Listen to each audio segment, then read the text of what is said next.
Hey gang, I hope this finds each of you well.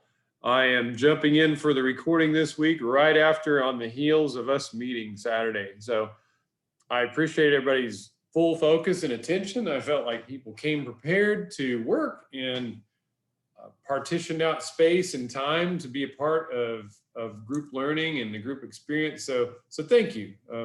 I felt like everybody that I witnessed was engaged with the process and focused on learning. So thank you. We'll keep that up.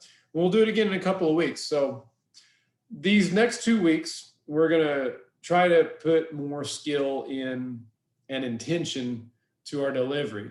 So we'll learn a little bit about group practice in theory in chapters 4 and 5. So that's from your small book. They're relatively short. Again, this group book is written in a very accessible way and almost like a layperson language, although it does rely on theory to make its points, that Hutchison. And it talks about group stages. We talked about that a little bit, or go into a little bit more here. Your bigger book has a more expanded version of the stages. You're welcome to consult that as well. This mentions Tuckman on page 63, and I just find that very concrete for me to be able to go back and access that when I'm talking to others and thinking in my own mind, what's going on in group. Because there are different tasks for you as group leader based on the different stage that the group is in.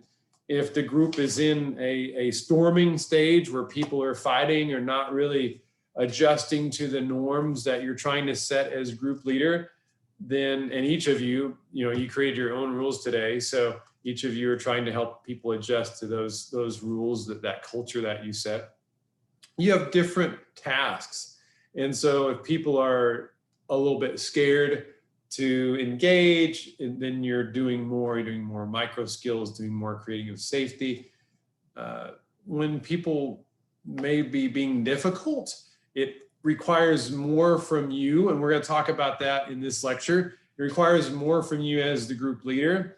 And I observed a few of these things today in our groups. And again, people sometimes did well, sometimes they didn't do as well, but that's what this is for. You go and you immerse yourself in the process, you see what it's about. And it's the most powerful type of learning is experiential learning, where you go and do, and you mess up, you reflect on it, or you do well, you reflect on it, and okay, I either change this or I accentuate this. And if you go to, so that was page, group, in this group book, that was chapter 4, the stages.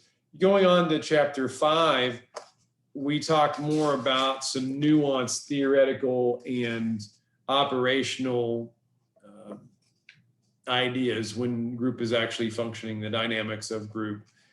And so you're welcome to read through, and I really encourage you to. It talks about applying different theories to group. Your other textbook does this as well, but I think it's important, particularly as we go on to in a couple of weeks. Page 93 talks about ethical considerations. And as you make your own group or think about doing a group outside of this class, those ethical considerations on page 93 and forward are important to consider. So let me go ahead and share the other textbook, because it gives more concrete examples of what to do when people are being difficult. So for instance, I noticed a lot of time, or not a lot of time, but a few times I noticed group members saying we.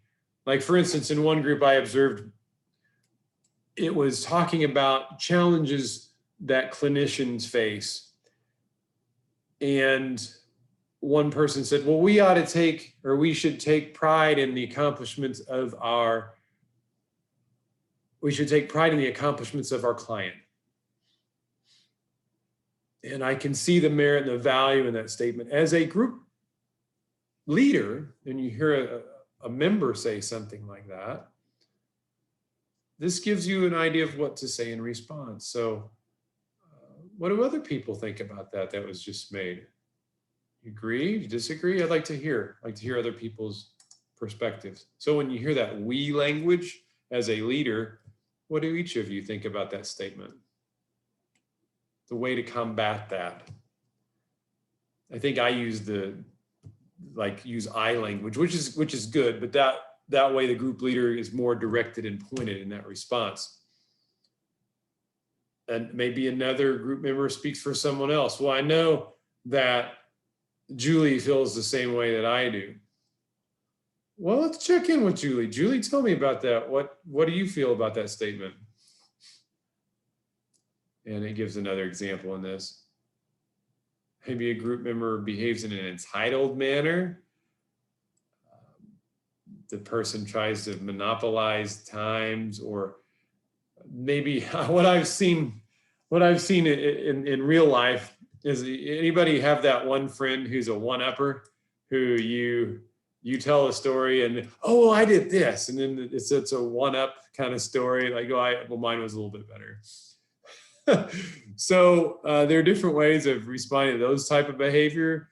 One is modeling. If it happens repeatedly, I would tend to, as a group leader, cut that person off. Let's hear from someone else as they're, describing their fabulous life and how it's better than others.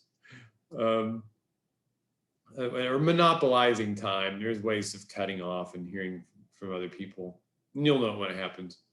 Maybe a group member remains silent. I did see some good engagement from you all about drawing out. I talked about cutting off the bullet point before this. I actually saw a number of people, and that comes from your strategies and techniques class, where you use your micro skills for an open-ended question, or just a request for open-ended request for information. That's good. Or even using a round to check in with everybody and draw somebody who's silent out. I haven't seen this much in this type of class. I saw this at Adams State, where I was teaching, where a person started to be a scapegoat, and others start to attack the person. In one circumstance, I would say the attack was justified because the person was monopolizing the group. In other words, it was just a natural confrontation. But someone who is a minority, who can't speak for themselves, this is a time when hopefully other group members could come to the aid of that person, or the leader should also make sure that the group is safe. And so if somebody starts to get scapegoated, you can redirect attention to something else, maybe come back to the person after group, check in, make sure they're safe. And especially if you're in a spot where you don't know what to do as a group leader, and I've been in this spot, it's okay to table the thing and come back to it, switch the topic, table it, but don't let it fester. If somebody was injured in a group, we want to come back to that at some point, but it's okay to table it for the day if it's something that's too big. If somebody challenges your authority as group leader, that can happen early in the beginning. People sometimes with personality disorders can railroad a group and try to make it themselves. And it doesn't always have to be somebody with a personality disorder, but a person can kind of railroad and undermine your authority. That's difficult. I've seen that happen with teens. And so you're using a balanced approach where you're not a jerk and you try to maintain the rapport with that person is tricky. And it's something that each one of you will have to navigate with your own personalities. But again, you want to model what you'd like other people to demonstrate. So sometimes I'll cut to the chase with an I feel statement. I feel disrespected and hurt that you would make a statement like that in this context, where I'm the group leader and I'm responsible for the safety of these people and the other people that are in this group. And so hopefully if you have enough rapport with others, they'll support you in that role. I had to confront a person who had taken over a group of students. This happened 2 years ago. Man, he was 3 now. Gosh, I've taught a lot of groups, but I had a person who basically took over and was saying that they were getting a bad education. It said Adams State, a bad education. The instructors out there, and I know other people feel the same way I do. And I know we feel this way. And basically it was like a Keynes mutiny moment. And so other people weren't buying in. And so I basically confronted the person. I said, Chris, I'm not sure that you're speaking for everybody here. I'd like to hear from other people's voices, basically shutting him down and allowing other people to speak.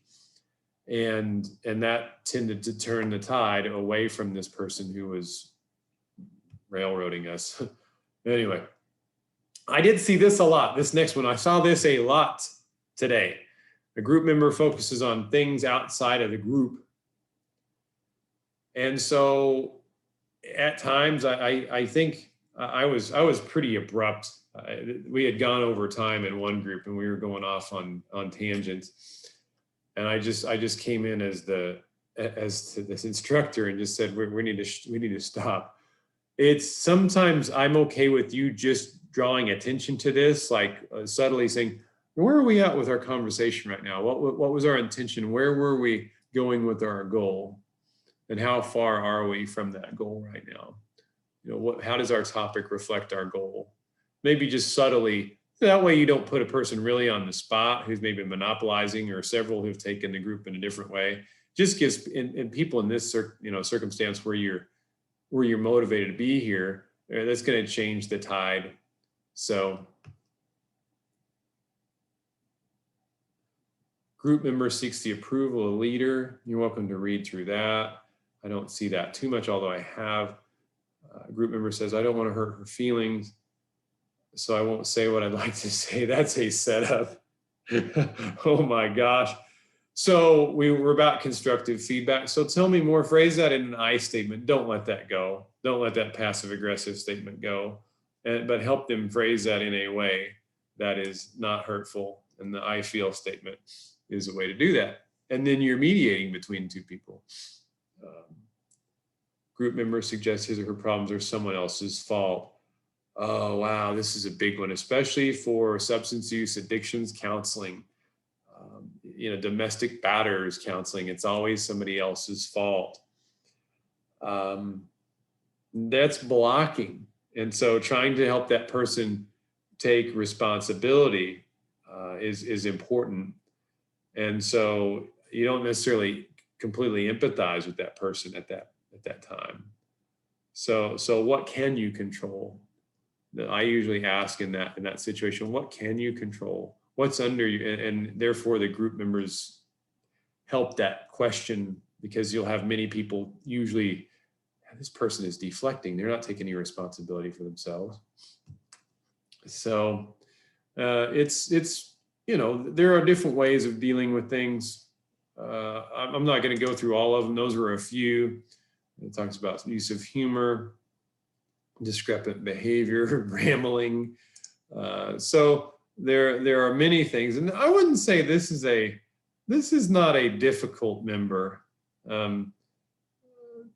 If somebody who's crying, that's generally speaking, especially in this context, somebody is emoting, and so we allow space for that. So you might read through and find what the text is wanting you to do in that particular situation. But if someone's genuinely emoting, generally we give folks space and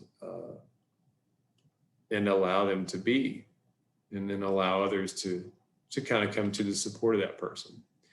But anyway, I had a good time with y'all today. I'm a little tired after our group.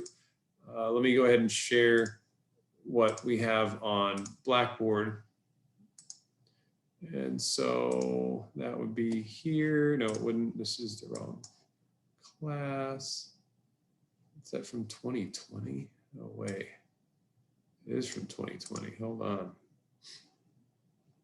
Make sure I'm giving you all the right assignment here. 2021 group. Week 3 will open up. It's closed right now. But you'll notice that I gave you the PowerPoint PowerPoint that I shared today about how to, the different things we're looking for in group. We'll do another one in a couple of weeks, but rehashing those skills. Definitely spend some time thinking about what you did this week. I'm going to release this video instead of this one. I've got a video about stages of counseling to help augment what your text talks about. And then the discussion this week is how to manage conflict. And so, that was a question early on. I think Whitney asked that question. What do we do when there's conflict? How will you manage resistant or angry clients? Or even situations where it's maybe not even somebody who's a real problem. It's just maybe they're not used to the structure of group yet. And so how will you get them involved in process? How will you rectify some of these things? But how will you manage conflict in the group? What for you is difficult about managing conflict? Think of ideas that you could, hypothetically manage this situation. So it puts you in the role of group leader and managing a difficult situation. So I hope this is good. We'll prep for next week. After this week, we'll prep for our meeting. We'll meet again on the 26th, and we'll practice more in depth. We'll have some more time. So if you have any questions throughout the week, reach out. Otherwise, I'll see you soon.